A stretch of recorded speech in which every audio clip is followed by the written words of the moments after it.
Hi, everybody. Welcome to Capital to the Coast BNI. My name is Mike Manning. Each week, we bring you a local small business success story from one of our 40 plus chapters, ranging from the Triangle in Raleigh, Durham, Chapel Hill area, all the way to the coast in the Wilmington area. If you are not familiar with BNI, it is Business Networking International, the world's largest networking organization. And our job each week when we go to our meeting is to help each other grow business. And that's the Giver's Gain philosophy of BNI. And our local small business success story this week is Angie Stults with First Federal Bank. She is the branch manager at the location in Clayton. Angie is also a member of 919 Networking Group. They meet Thursday mornings at 8:30 at Spinning Mill Lofts in Clayton, where she is on the membership committee. Angie, good to have you on the show. How are you? Good morning. Thanks, Mike. Yep. So the banking, I like it. You guys you're a smaller state bank. What are the parameters you guys put on that? Yeah. So, yes, we are a small, truly local community bank. We do have 6 locations. As you mentioned, I'm in Clayton. We also have branches in Anger, Benson, Dunn, Irwin, and Fuquay. Very nice. So BNI has seats. So Angie's the only commercial banker in her chapter. So we have carpet cleaning seats, real residential realtor, all those.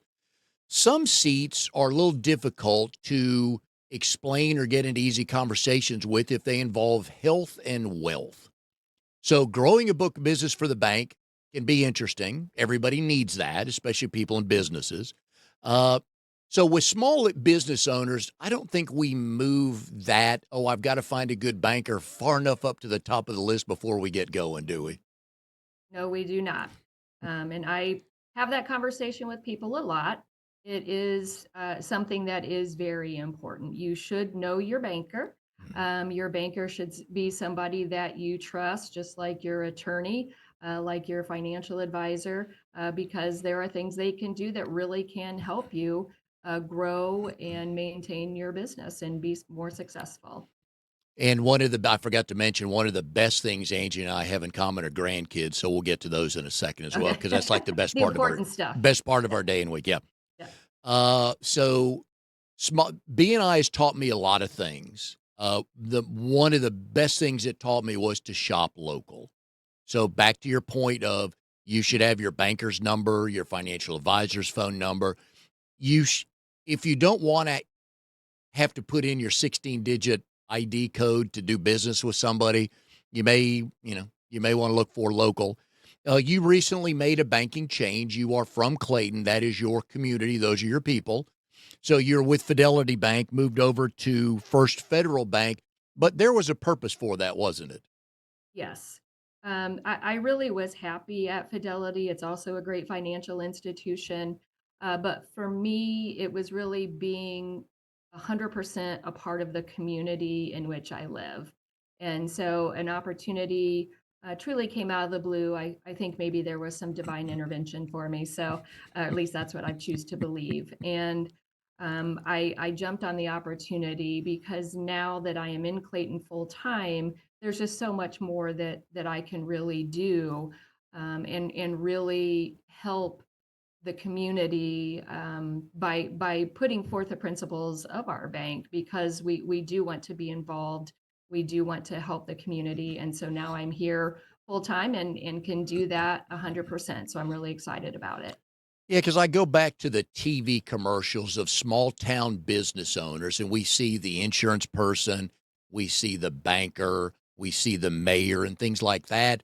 And granted, Clayton is growing, folks. If you've not visited Clayton in a while, please go check that out. They are growing, but it's still a smaller community where that matters.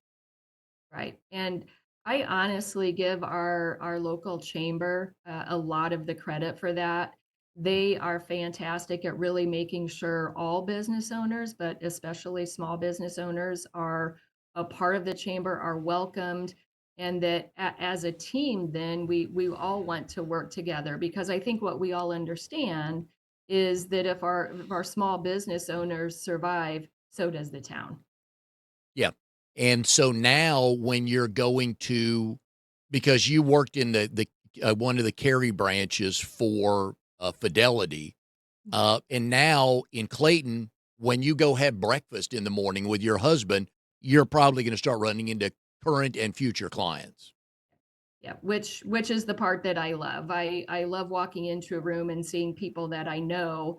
I do a lot of networking in the area, which I think is also very important, not only to help bring business to the bank, but just to also let the community know that we're here, and how we can help. And so, yeah, I love walking into what I call a room full of friends, Yes. what, even if I haven't yet met them. Yeah, because we want to hand money over to people we trust. We want to hand our health over to people we trust. And I think that matters a lot. I'm glad you're Yeah. able to make this move. So I've got you joining the banking world 2009. So, and we'll get to that in a second. But before that, you came from property management world, pharma, and then financial services worlds that you were in before you came to the banking world.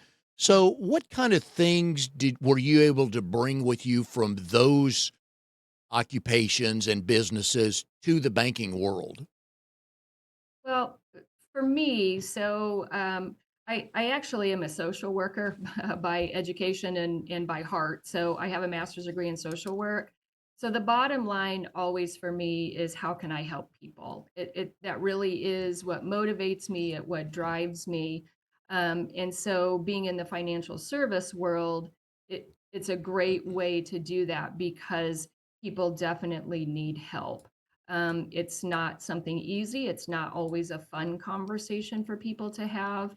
And I know it's something that, quite frankly, is intimidating. And so, being able to help people through this, have those hard conversations, and help them see that there's light at the end of the tunnel, that's really what I want to do. So, it doesn't matter for me if that's in financial services, which I was a financial advisor prior to banking, or if that's in banking. It's a great way to help people in an area that I don't think we do enough in our school systems as Mm. families. We don't talk about it enough. And so to be able to be here to provide that guidance and assistance is really what I want to do. I'm with you on the school systems. I wish there was a well, it would be almost obsolete now, but how to write a check Yeah. because Yeah. Well, we're I'm working on that. So stay tuned. okay, good. I like that. But any kind of information works. You know, you and I need to learn more technology stuff, and the Yes, younger people need to learn more some handwritten stuff, right? that's right. That's Uh, right. so I'm always intrigued with when I have people on the show based on what they do for a living. Was banking or math or numbers? Did you get that gene from somebody in the family? Actually, probably from my dad. My brother and I both really fall in line after him for that. But honestly, for me, it's more about the people than it is about the numbers. I think I have a unique ability in that I can do both, and I don't think that's really always the case. I think some people really are, one brain side over the other. So some are numbers versus people, but I think I am unique in that I can focus on both, help people figure out the numbers, but do so in a way that is helpful and hopefully comforting. Are you seeing more women coming into the industry these days? Absolutely. Yeah. It was a lot of men when I started. I Mm. think that it still is, but most definitely, I have seen women in some of the more executive level leadership positions. So obviously, I think that's great, and anything I can do to support that, also, I am a fan of that as well.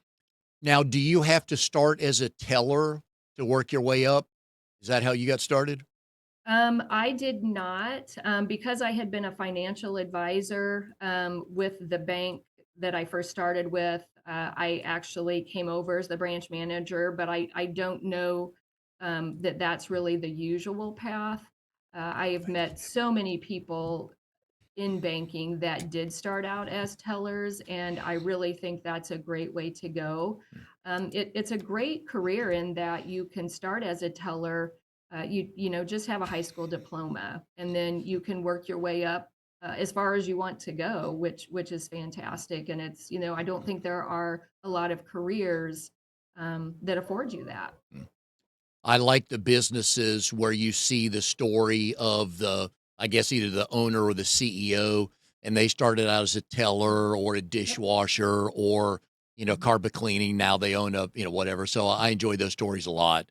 Mhm. Um, so 2009, the shift to banking from financial services, how long did that take to come about and what kind of nudged you that way? So really, it was a decision that was based on my family. Um, when I was an advisor, I did have to do some traveling. I was responsible for several branches, and so I had to travel a little bit. This opportunity again, I am blessed that sometimes these opportunities present themselves, and so it did come to me.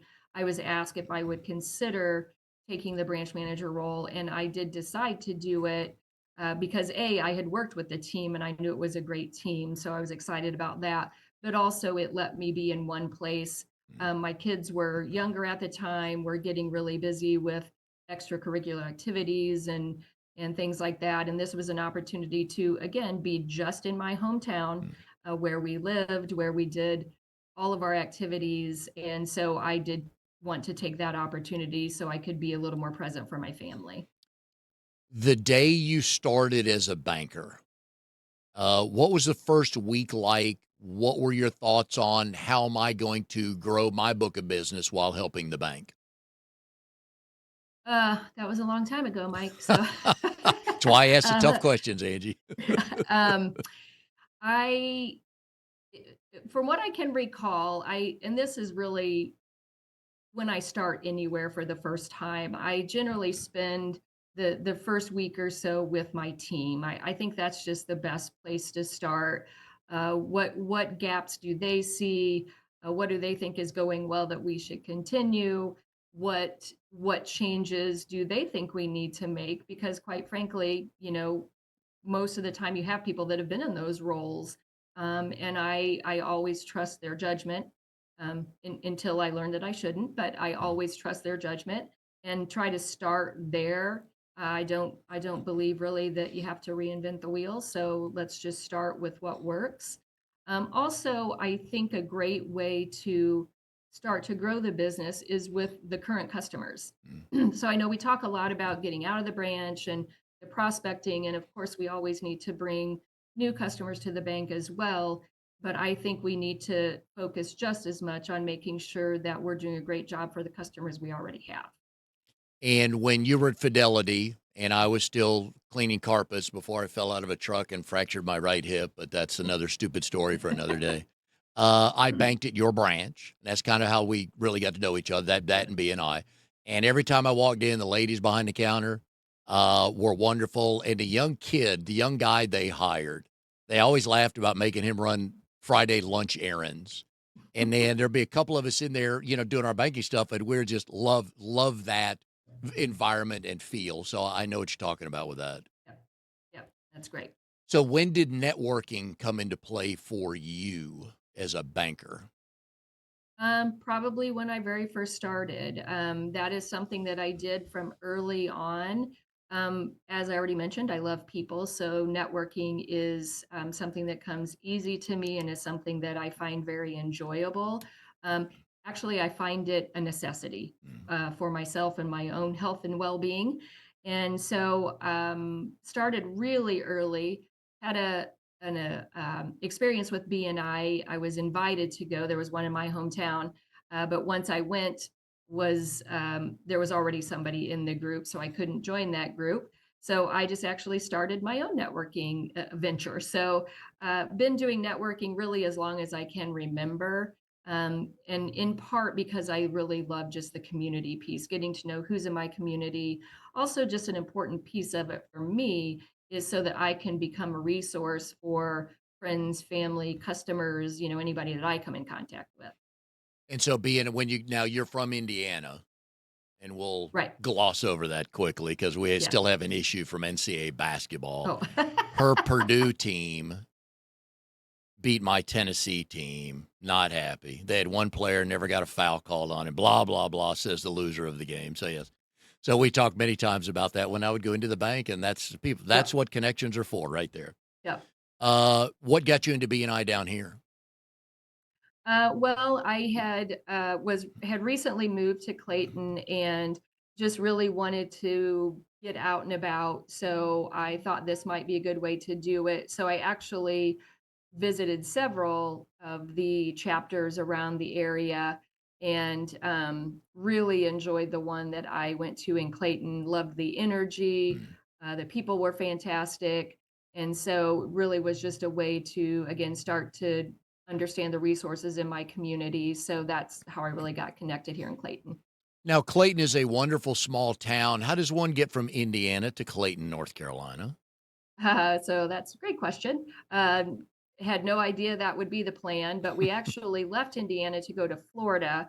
You had mentioned property management. So my brother bought a business and asked if we would come help him run it. So it was just, again, a good life timing. And so we decided, what the heck, go try something new. So that's when I have to actually left banking, left Indiana, went to Florida. We ran a property management business with my brother.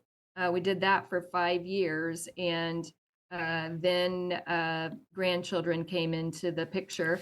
They were going to be located in Raleigh, and I decided I wanted to follow them. So, Mm. so that's how we ended up back here. Having lived in Florida as well, what do you miss the most and the least about living in Florida? Uh, Truly, for me, the only thing I really miss about it, other than some of the people, is we were a 4-minute bike ride from the Gulf. So definitely miss that. We Mm. got to see lots of sunsets where we could just ride our bikes down. So definitely miss that for sure. Other than that, it was a vacation destination Mm. town, and so a lot of people, I mean, nobody really lived there. Um, so plus it's just a really tough business. So I Yeah. I have a lot of admiration for people that do it. I'm glad to be baking. Yeah. And near your grandkids. I like that a lot. Absolutely. So having started the banking business, being in banking since 2009, when did you get a feeling that, okay, this is the right place for me to be? I really enjoyed the first experience that I had. Again, just the ability to help people. There was some sales piece to it. So I liked that okay too, the business development piece. And there was a lot going on. So, I could work on the business side, I could work on the consumer side. And I just enjoy that. In addition, the team development and really helping people learn and grow and move on in their careers, that training piece. It just really hit a lot of the buckets for me and things that I enjoy doing. Do you remember one of your first clients and it was an okay sized deal and just getting that done? It's like, okay, I think I can learn this. I do actually. Yeah, so it was fun, and it was somebody that was already at the bank.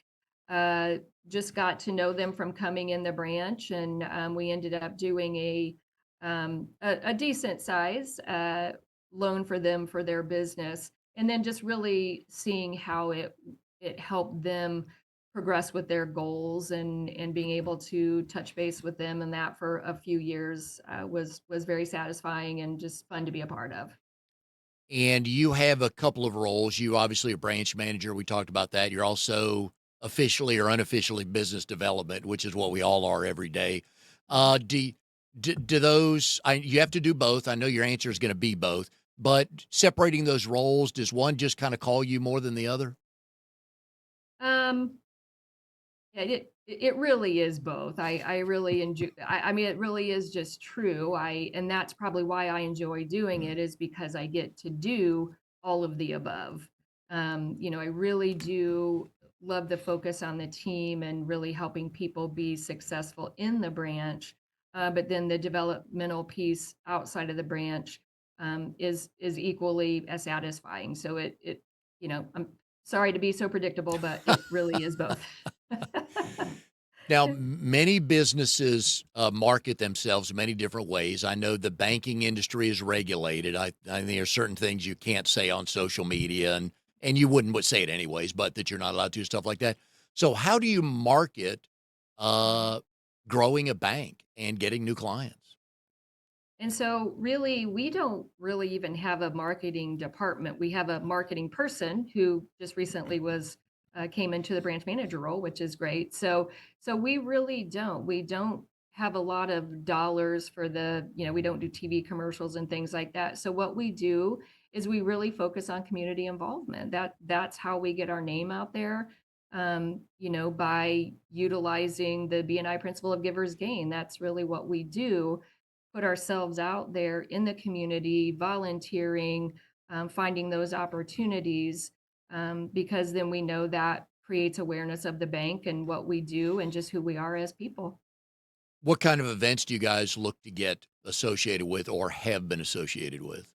Yeah, so I do a lot with the local chamber, which I've mentioned this once. I could probably keep mentioning them because I'm just really in awe of the great job that the ladies, it's all ladies right now, so but that they do, and so do a lot with them. I'm an ambassador with the chamber, trying to become more involved in some of the committees with the chamber, try to attend all the ribbon cuttings, just doing all of those sorts of things, a lot with the chamber, but then just a lot of the networking. We really, people have stepped up in this community, and we have a lot of opportunities for networking, and I try to hit them all. Do you run across many other bankers out networking? Um, Not as much as I think I should, Yep. to be honest. I know sometimes, and this is again why I'm very, very grateful to our leadership here. They really see the value in making sure that I can get out of the branch, and so I don't think it's for matter of desire. I think sometimes staffing just can be an issue for people inside the branch. Yeah. And I was at some training this morning for one of our carry chapters, and one of the things we talked about was staying top of mind. And when you're at ribbon cuttings and just like I said earlier, just eating breakfast somewhere, people like, because I'm sure you have a name tag, right? Even when you're out, right? It's somewhere. There it is. I always have it on. Yeah. But it's just that staying top of mind in a small community that's Right. gonna kinda slowly just you tick up everybody's list because, like, "Oh, I heard they got a new banker, and wow, I've been seeing her at a lot of places lately." Right. That is one of your goals, no doubt, in a regular work week, what does that look like? And whatever normal is for you, how often are you in the office? How often are you not? Um, Depends on the week, Mhm. obviously, but I would say I probably spend a third of my time. So I generally have some kind of an appointment either outside of the branch or with somebody coming into the branch to meet me, somebody that I've met in the community. I would say I probably do 10 or 12 appointments a week, that I would call prospecting appointments. So some of that is done with members of BNI, but other just anybody I meet, I always try to get business cards or contact Mhm. information, and pretty much 100% of the time I follow up with people, and try to meet on a more personal level just to get to know people. And more recently, now that I'm here in Clayton, I've been actually inviting people into the branch, Mhm. so that's twofold. I get to know people, but also they know where we are as well. Yeah. And they get to see the people, your coworkers and your staff in there and get to meet them and build Yep. that relationship. So I know I'm with you on that. It's hard to market or not necessarily market, maybe that's not the right word, but just drum up a book of business for banking because what I've found when it's revolving around health or wealth, they're not really normal, casual, easy conversations. So Right. so tell me about your elevator pitch. Who do you ask for and who do you end up getting? Yeah. So my elevator pitch probably changes because honestly, what I try to do more of is education, Mhm. probably more than what I ask for things.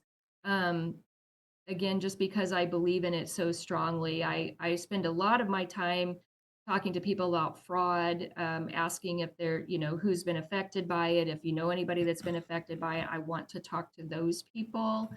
Um, And I said, just really focus on the education part. I tell people, even if you don't bank with me, if you have questions, I want Mhm. to help you. So, um, I probably don't focus enough on the kind of people that I want to come bank here, because really the truth of the matter is, um, I want most people to come and bank with us. I think we can help most people, but I do understand that's not an easy transition.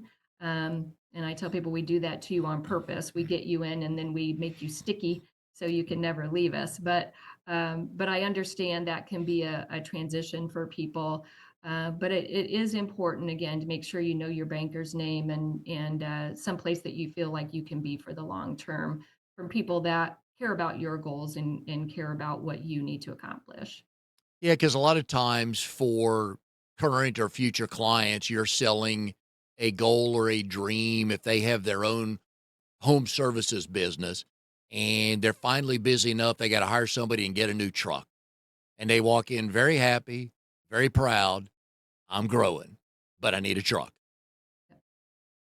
And then they get that truck out there. And by the third truck, what I've learned, that's where the growth gets is once you get to that third truck out on the street. So I know people are going to start come finding you for that. Well, and I was going to say, we'd be happy to help people with the first truck too. Yeah, there you go. Yeah, get them before they get rich and famous, right? That's right. All right. So you referenced your husband earlier. His name is Chris. You two have two kids, which, like with my kids, I tell them we'll eventually talk about you, but way after we talk about the grandkids. So you have two grandkids, but get back to Chris real quick. So one of my favorite questions is, how did you and Chris meet, and do you both tell the story the same way? Yes, I do think we would tell it the same way. We met when we were 10 years old in the fourth grade at Argus Elementary School. I had just moved there, and he was my very first boyfriend when we were in the fourth grade. Wow. So I'm assuming you haven't been dating since the fourth grade. Yeah, Okay. no, we off and on through high school. And then after high school, we did go different directions for a number of years. I went to college, and he was pursuing a career in music. So he lived in Nashville, Tennessee for almost 10 years, trying to break in. And as you can imagine, that is a tough business. And so we actually just reconnected at a Christmas party. He happened to be back in town, and I was actually not living in our hometown at the time, but my best friend had a party, and we both ended up there and realized that the sparks were still there. And so now we're almost 31 years later. Oh, that's young love to me, 31, just getting Yeah. started. Good for Now, you. I'm a big fan of those moments in time. So if it had not been your best friend, just a good friend, maybe you don't come back for that, right? But Yeah. the fact that it was your best friend and all of a sudden you're there and he's there, who knows, right? If you don't show up, do you guys run across each other again? Yeah, funny how life is that way. Yep. You just, you make decisions every day, and your path is affected by every decision that you make. Hopefully for the better, and in this case, definitely for the better. And was your husband trying to be a songwriter? No, he's a drummer. Ah, He's a drummer. He can sing a little bit, although he'll tell you he can't, but he can. I think he did. He wrote a few songs that got played on the radio, nice. but I think he's a more behind the scenes guy with the drumming. Is there a drum set in the house? There is not. He actually hasn't done it in years. He tried, so we're holding out hope for the grandkids, but Mhm. he was hopeful that our kids, somebody would pick up the desire to be in music, and it missed our kids. So we're Yeah. hoping that maybe there still may be a chance with the grandkids, but we'll see. And last we talked about your husband and grandkids, what's the, daycare situation for at least with Blair? That's how I learned about it. Is it Yeah. day So yep. So Um, they lovingly refer to my husband as Grumpy.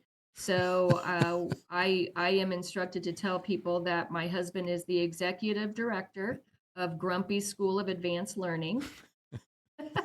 So he does provide daycare both for Blair and for Owen. So I tell him every day he's a good man. And then he has supper ready for me every day as well, even though I tell him he works harder than I do. Mm. But he feels the need to do those things since he's technically home every day with the kids. But I am certain that he works harder.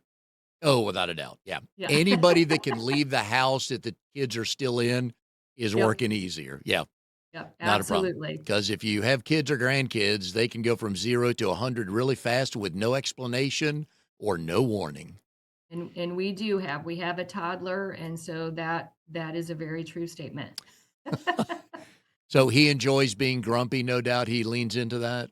He does. He says the best job he's ever had. Yep. Oh, yeah. Yep. I believe So, that. yep. So he really does love it. They're talking about perhaps doing some daycare, just trying to give him a break. And so he and I were talking about that, and I said, "How do you feel about that?" And he said, "I'm not sure I'm going to let that happen." Yeah.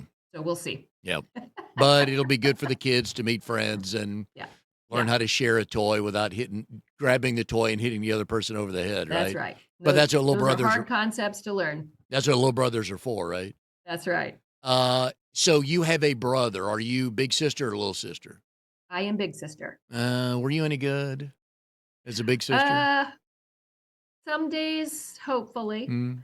Other days, maybe not. There is a 5-year gap between us.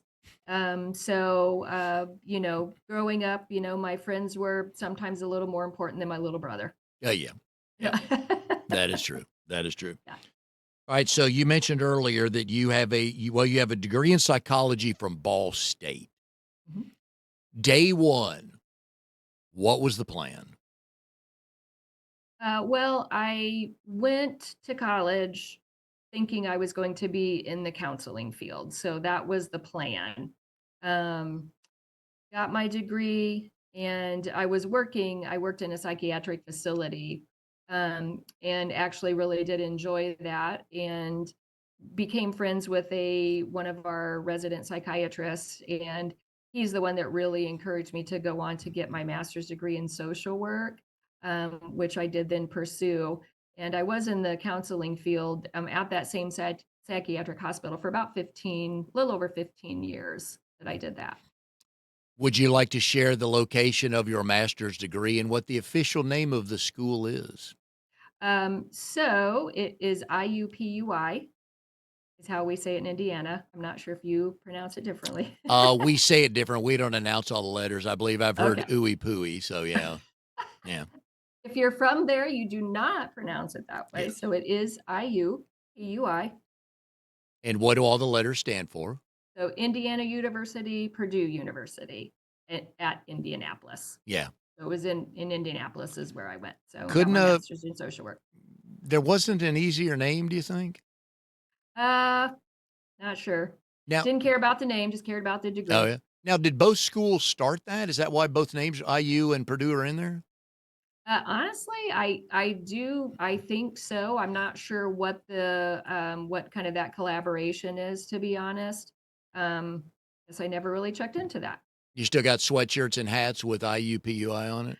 I never was a big fan of the IU part Mm, of that yep. degree. So Good yeah. decision. Now Yeah. my brother would argue he's big IU fan. He did graduate from Indiana University. Okay. So yeah, so we also have some interesting conversations in our family. Okay.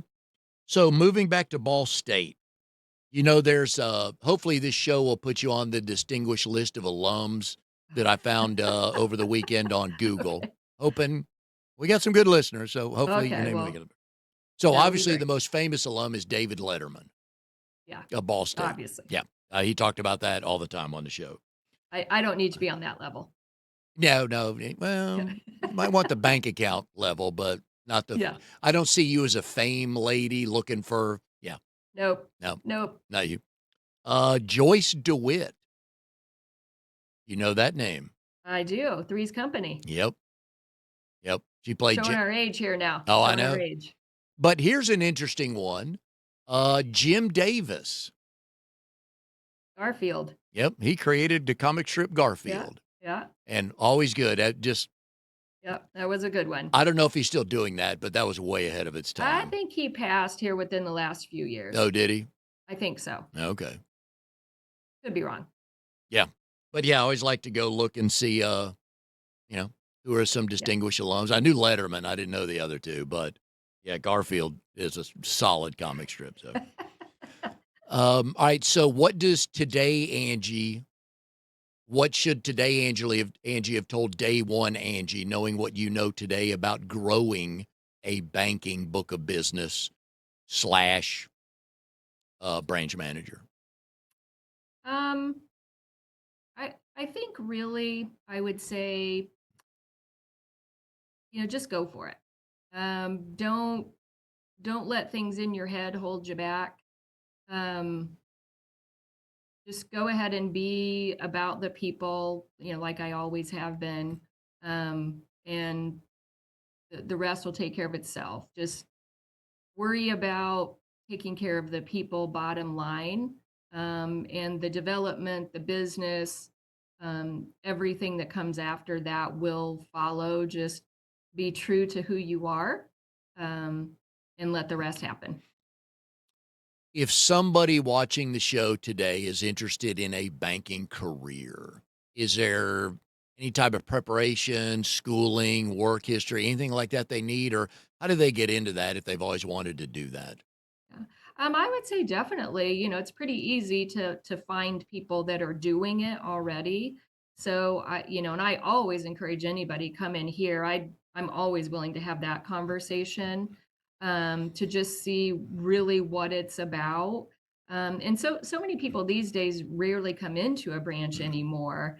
And so I would really encourage people come in, talk to us, go into your bank, talk to your bankers and just ask the questions, see what it looks like. I'd always be willing to have somebody kind of hang out here with us for a while and just see what we do.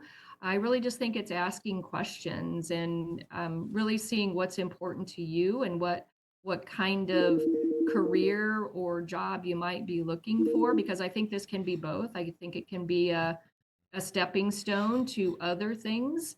But I also think it can be a great career, just depending on what you might be looking for. But just don't be afraid to ask questions. Is the technology part of your world the biggest change since you started? I would say definitely, yeah.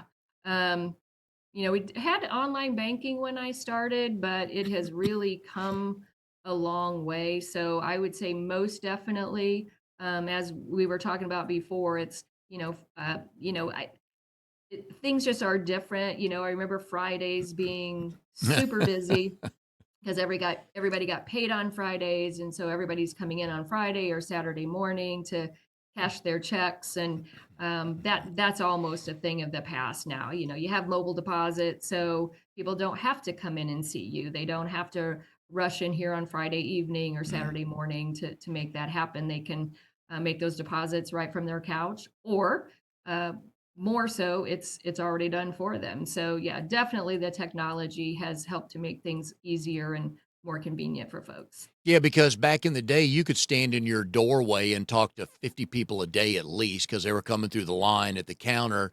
And now, do you get 50 people in? Do you get 20 people in? That has Yeah, to be a big change. a big change, and that's why I'm very thankful that First Federal allows me to get out, Mm. because that's really the only way to continue to build the business outside of our current customer base. Is you have to be willing to get out of the branch Yep. and get into the community and see what's going on. So my highly paid fact checker here, Amnon, says that Jim Davis is still with us. Oh, okay. Yep. All right. Well, So I apologize. I he got is that wrong. he is 80, Sorry, 80-ish. Yep. Jim. So that's Amnon's role here. He keeps me Okay. straight. Yep. So if someone's looking to go into the banking world, how would they kind of start comparing the banks? And you don't have to mention any names, but what should they look for in a bank that they want to be associated with? So I'm actually in this process right now. I do have a banker position available, so I'm actually having this conversation with a lot of people.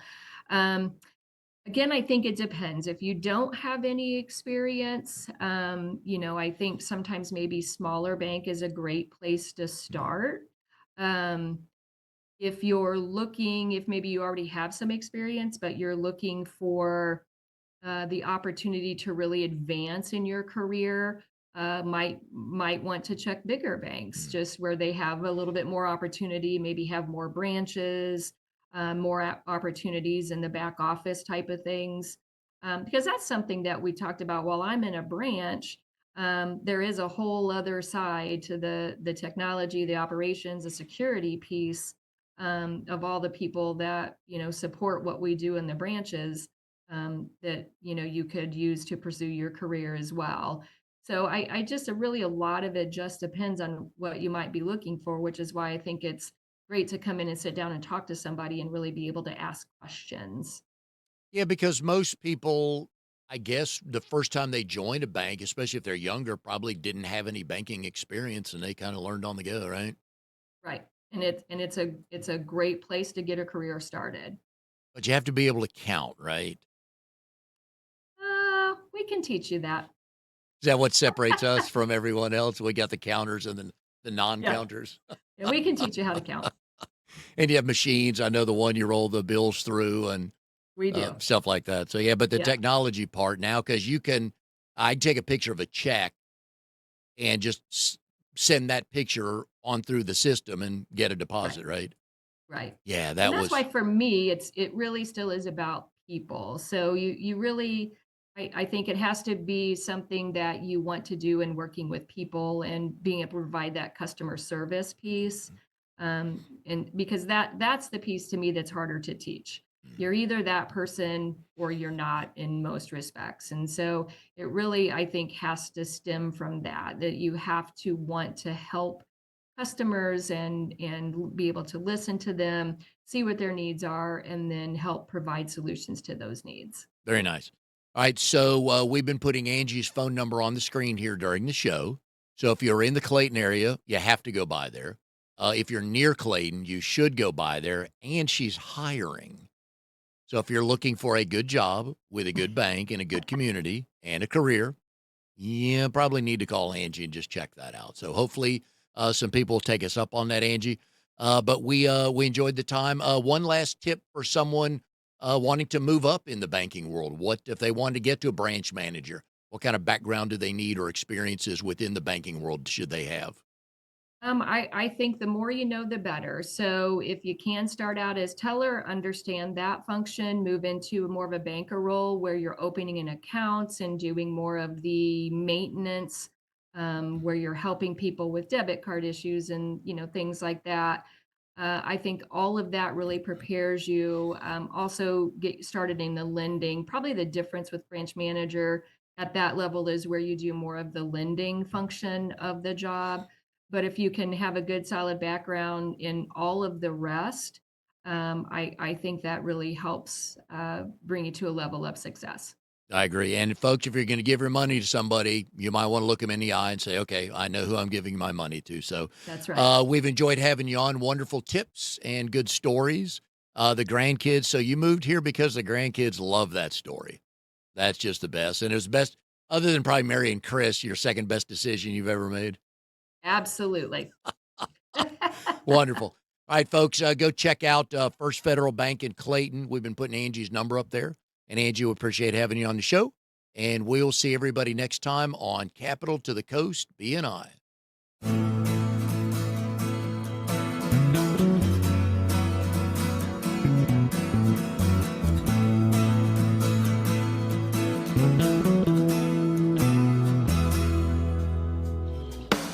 You are tuned to the Nissan Communications Network.